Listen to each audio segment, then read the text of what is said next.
अस्सलाम वालेकुम dear students. आज हम चैप्टर नंबर 1 फर्स्ट ईयर की केमिस्ट्री का स्टार्ट करने जा रहे हैं, periodic table and periodic properties. तो जैसा कि सिंबल ऑफ केमिस्ट्री के बारे में आप जानते ही होंगे, चलो मैं थोड़ा सा बता देता हूँ कि साइंस की हिस्ट्री में पीरियोडिक टेबल का बनना एक बहुत इंपॉर्टेंट टर्निंग पॉइंट था। किसका बनना? पीरियोडिक टेबल का बनना एक बहुत ही टर्निंग पॉइंट था, पीरियोडिक टेबल का बनना। Got it?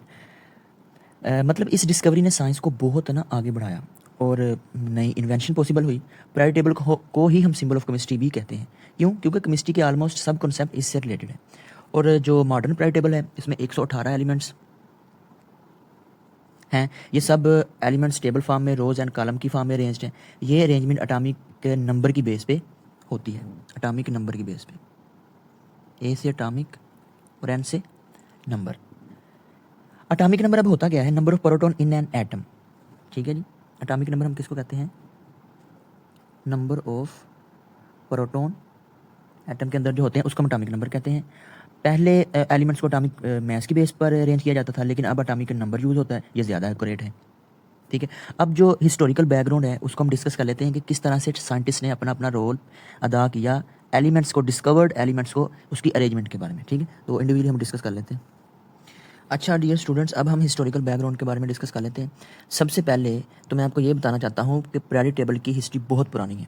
पहले लोग कुछ एलिमेंट्स जानते थे, जैसे arsenic, sulphur, zinc, gold, silver, iron वगैरह, लेकिन प्रॉपर इसकी जो क्लासिफिकेशन है वो बाद में हुई है। अब हम सबसे पहले देख लेते हैं कि एंटोनी लुवाइजर ने जो है वो 18th सेंचुरी में पहली बार एलिमेंट्स को क्लासीफाई किया। उन्होंने एलिमेंट्स को दो ग्रुप्स के अंदर डिवाइड किया था, एक metals and non metal. Antoine लुवाइजर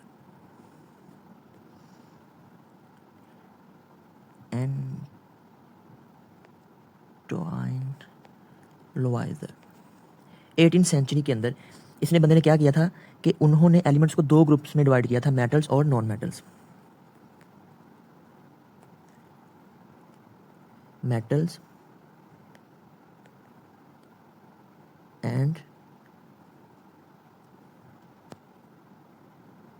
non metals. Got it? उसके बाद डो ब्रायनर ने ट्राइएड्स दिए थे 1829 में। 1829 के अंदर एक साइंटिस्ट था डो ब्रायनर।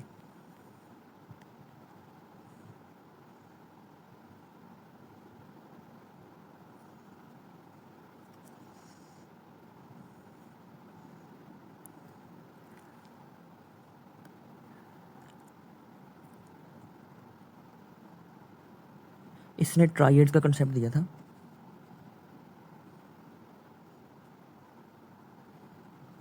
ट्राइएड्स। अब ट्राइएड्स होते क्या हैं कि यानी कि इसने कहा कि तीन एलिमेंट्स का ग्रुप रखा, मिडल एलिमेंट का एटॉमिक मास बाकी दो का एवरेज था, जिस तरह लिथियम, सोडियम, पोटाशियम वगैरह। Lithium, sodium, potassium. अब इसका लिथियम का और पोटाशियम का जो मास था, एटॉमिक मास था, इसको सम करके दो पे डिवाइड करके तो फिर किसका निकला था? सोडियम का निकला था। अब मैं आपको वो भी बताता हूँ कि इसने किस तरह उसको अब बेटा ज़रा नोटिस करें कि ट्राइएड्स कहते किसको हैं। जो डो ब्रायनर ने ट्राइएड्स दिया था उसका कंसेप्ट क्या? 1829 के अंदर जो उसने कंसेप्ट दिया था। अब आपको डायग्राम में नज़र आ रहा होगा बेटा कि यहाँ पे जो लिथियम का मास, एटॉमिक मास, वो दिया गया है। ठीक है जी, लिथियम का एटॉमिक मास दिया गया है, ये वाला। इसी तरह से बेटा आपको सोडियम का एटॉमिक मास नज़र आ रहा होगा 23, पोटाशियम का। तो ये जो लिथियम का एटॉमिक मास है 6.9 और पोटाशियम का एटॉमिक मास है 39, इसको सम करके फिर दो पे डिवाइड करके फिर जो सोडियम का निकला था वो 22.95, लगभग ये कितना बन जाता है? 23 बन जाता है सोडियम का। तो इस तरह से तीन तीन एलिमेंट्स का ग्रुप बना के उसने ट्राइएड्स का कंसेप्ट दिया था। तो इनकी प्रॉपर्टी आपस में सिमिलर थी, उसका मानना था। उसने एटॉमिक मास को इस्तेमाल किया था। इस तरह कैल्शियम, स्ट्रांशियम, बेरियम नीचे दिया गया है। ठीक है बेटा, तो इसका भी ऐसे पहले का और मिडिल वाले का कैसे निकलता है? पहले और आखिरी को सम करके दो पे डिवाइड करके। इस तरह क्लोरीन, ब्रोमीन, आयोडीन का और ब्रोमीन का कैसे निकला? क्लोरीन और आयोडीन को सम करके। तो इसको कहते हैं ट्राइएड्स। अब हम डिस्कस कर लेते हैं कि जो न्यूलैंड्स ने लॉ ऑफ ऑक्टेव्स जो दिया था उसका क्या कंसेप्ट था। अच्छा डियर स्टूडेंट, अब हम न्यूलैंड्स का जो ऑक्टेव्स है उसको हम डिस्कस करने लगे हैं। जैसे कि डायग्राम में आपको नज़र आ रहा होगा न्यूलैंड्स का ऑक्टेव्स। अब ये क्या है? ये अगर गौर से सुनना है आपने कि जो न्यूलैंड्स का जो ऑक्टेव्स था ना, ये जैसे म्यूजिक में होता है, जिसमें लिखा हुआ है सा रे गा मा पा दा नी सा। ठीक है, तो 8 नोट फिर से रिपीट होता है। ठीक है ना? तो इसी तरह उसने जो कंसेप्ट दिया है कि पहले एलिमेंट्स की जो प्रॉपर्टी है, जिस तरह लिथियम की जो प्रॉपर्टी है वो सोडियम के साथ जो है वो रिजेंबल करती है, सोडियम के साथ क्या करती है, रिजेंबल करती है। मतलब कि हर 8 एलिमेंट पहले जैसा होता है जैसे म्यूज़िक के ऑक्टेव्स की तरह। और मतलब कि जो था डो ब्राइनर, उसने मिडल एलिमेंट का एटॉमिक मास बाकी दो का एवरेज बताया था, जिस तरह लिथियम सोडियम पोटाशियम, तो सोडियम का लिथियम पोटाशियम का होगा। ठीक है बेटा, दोनों को सम करके 2 पे डिवाइड करके। तो यहाँ पे जो न्यू लैंड था 1864 के अंदर, 1864 के अंदर उसने बताया कि हर 8वां एलिमेंट पहले जैसा होता है जैसे म्यूज़िक का ऑक्टेव्स की तरह, जिस तरह सारे गामा पादा निसा। ठीक है बेटा, तो इससे प्रॉपर्टी का आइडिया मिला। अब हम लोदर मायर की डिस्कशन देख लेते हैं।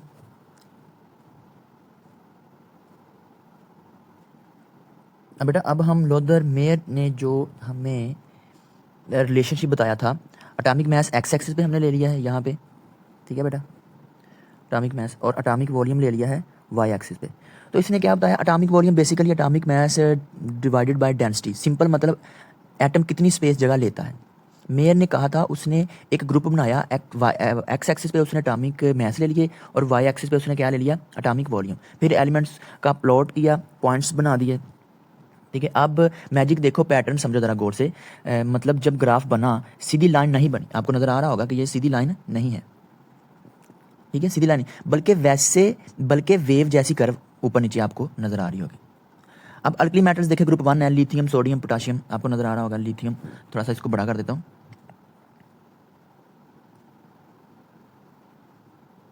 ठीक है, तो अब देखें बेटा, लिथियम यहाँ पे Li, सोडियम, पोटाशियम। ठीक है, तो इसका इन सब का जो एटॉमिक वॉल्यूम है ज़्यादा होता है, इसलिए ग्राफ में ये सब पीक्स ऊपर वाले पॉइंट्स पर आते हैं। ठीक है, उसके अकॉर्डिंग। और बीच के जो एलिमेंट्स हैं उनका एटॉमिक वॉल्यूम कम होता है, ग्राफ में वैल्यूज नीचे बन जाती है। ठीक है, जिस तरह ये वाले सारे।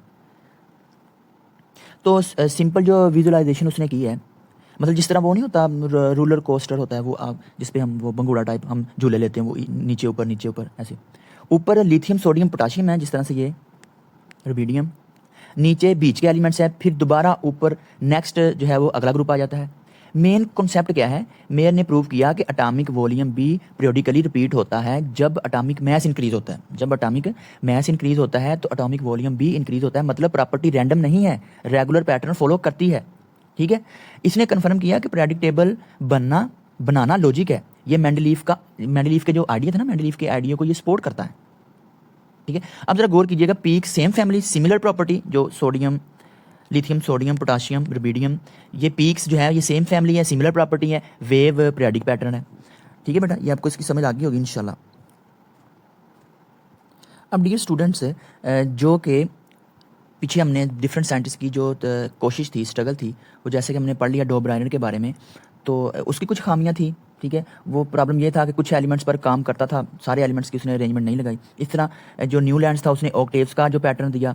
ठीक है, तो प्रॉब्लम उसमें भी था कि हैवी एलिमेंट्स के ऊपर वो रूल फेल हो गया था, सब एलिमेंट्स फिट नहीं हुए। अब हम पढ़ते हैं कि मेंडलीव ने जो गेम चेंजर था ये। ठीक है, अब मेंडलीव के बारे में पढ़ते हैं। मेंडलीव का जो पीरियोडिक टेबल है उसके बारे में हम डिस्कस कर लेते हैं बेटा। सॉरी मेंडलीव, अच्छा, उसने सिर्फ मैथ्स नहीं देखा, प्रॉपर्टीज भी देखी। सबसे इंपॉर्टेंट चीज़ है, गैप छोड़ दिए थे इसने। और इसने जो एलिमेंट्स को तरतीब दिया था वो एटॉमिक मास की बेस पे तरतीब दिया था। उसने कहा कि यहाँ कोई एलिमेंट मिसिंग है जो फ्यूचर में मिलेगा, और सच में उसने जो प्रिडिक्ट किया बाद में एग्जैक्ट वैसे ही एलिमेंट्स मिले। इसने बोला, मेंडलीव ने। अब बेटा, इसने एटॉमिक मास की बेस पर एलिमेंट्स को तरतीब दिया था। ठीक है, तो उसने प्रिडिक्ट किया कि बाद में एग्जैक्ट वैसे ही एलिमेंट्स भी फिर मिले। अगर पैटर्न स्ट्रॉन्ग हो तो अननोन चीज़ भी प्रिडिक्ट हो सकती है। लेकिन प्रॉब्लम यहाँ पे क्या था, कुछ जगह पे मैथ्स का जो ऑर्डर था वो टूट रहा था। ठीक है बेटा, अच्छा, जो मेंडलीव था इसने 1869 के अंदर एलिमेंट्स को एटॉमिक, जिस तरह पहले भी बताया कि एलिमेंट्स को एटॉमिक मास के अकॉर्डिंग अरेंज किया। किसके अकॉर्डिंग, एटॉमिक मास के अकॉर्डिंग।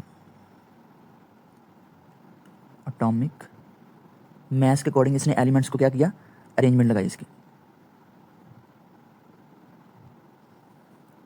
और क्या किया, अननोन एलिमेंट्स के लिए जगह भी छोड़ दी और उनकी प्रॉपर्टी प्रिडिक्ट की जो बाद में करेक्ट निकली। फिर इसने और क्या किया बेटा,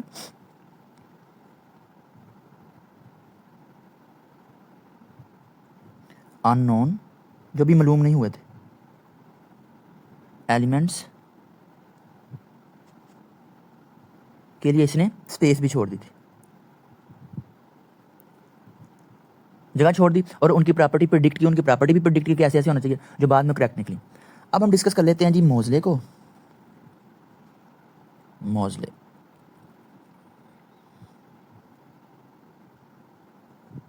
मोज़ले ने 1913 के अंदर, ठीक है, डिस्कवर किया कि अरेंजमेंट जो है ना एलिमेंट्स की, वो एटॉमिक नंबर के बेस पर होनी चाहिए। इससे मॉडर्न पीरियोडिक टेबल बना, और इसकी डेफिनेशन क्या है? Property of the elements are the periodic function of their atomic numbers. Properties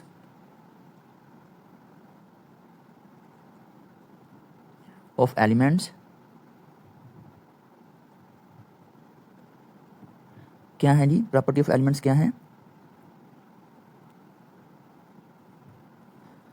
periodic function of their atomic number. किसकी बेस पर? एटॉमिक नंबर की बेस पर, ठीक है। तो ये मोज़ले ने डिस्कस किया। अच्छा बेटा, यहाँ पे जो मोज़ले था ना, इसका बहुत रोल था। फाइनल सॉल्यूशन क्या था? मोज़ले ने सब कंफ्यूजिंग दूर कर दी थी। उसकी ये जो डिस्कवरी थी ना कि एलिमेंट्स को एटॉमिक नंबर प्रोटॉन के हिसाब से अरेंज करो, ठीक है। एटॉमिक नंबर मतलब प्रोटॉन के हिसाब से अरेंज करो, यानी कि एटम के अंदर जो नंबर ऑफ प्रोटॉन होते हैं उसको एटॉमिक नंबर कहते हैं, ठीक है। क्यों बेटर था? एटॉमिक नंबर फिक्स होता है, इससे सारी मिस्टेक्स जो है वो करेक्ट होगी। फिर इसने फाइनल लॉ पेश कर दिया, property of the elements depend on the atomic number, ठीक है। अब जरा कंक्लूजन की तरफ आते हैं हम कंक्लूजन की तरफ आते हैं। सबसे पहले जी हम बात कर लेते हैं डो ब्रायनन की, न्यूलैंड्स की, मेंडलीफ की, मोज़ले की इंडिविजुअली। तो डो ब्रायनर ने क्या कहा था? उसने 3 का ग्रुप एवरेज मैस आइडिया दिया उसने, ठीक है। 3 ग्रुप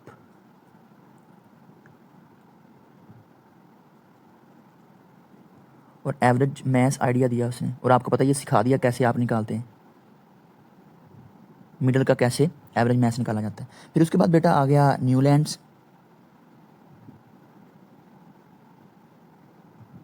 तो न्यूलैंड्स ने 8 एलिमेंट्स के हिसाब से ऑक्टेव्स लॉ पेश किया। उसने कहा कि हर 8वें एलिमेंट्स की जो प्रॉपर्टी है वो पहले से मिलती है, जिस तरह लिथियम की सोडियम से प्रॉपर्टी मिलती है, ठीक है, और प्रॉपर्टी रिपीट होती हैं। अच्छा, उसके बाद आ गया जी मेंडलीफ। तो इसने प्रॉपर टेबल प्रिडिक्शन वगैरह भी की, स्पेस भी छोड़ी, और एंड पे आ गया मोज़ले। वाह मोज़ले साहब, आपने तो कमाल नहीं कर दिया।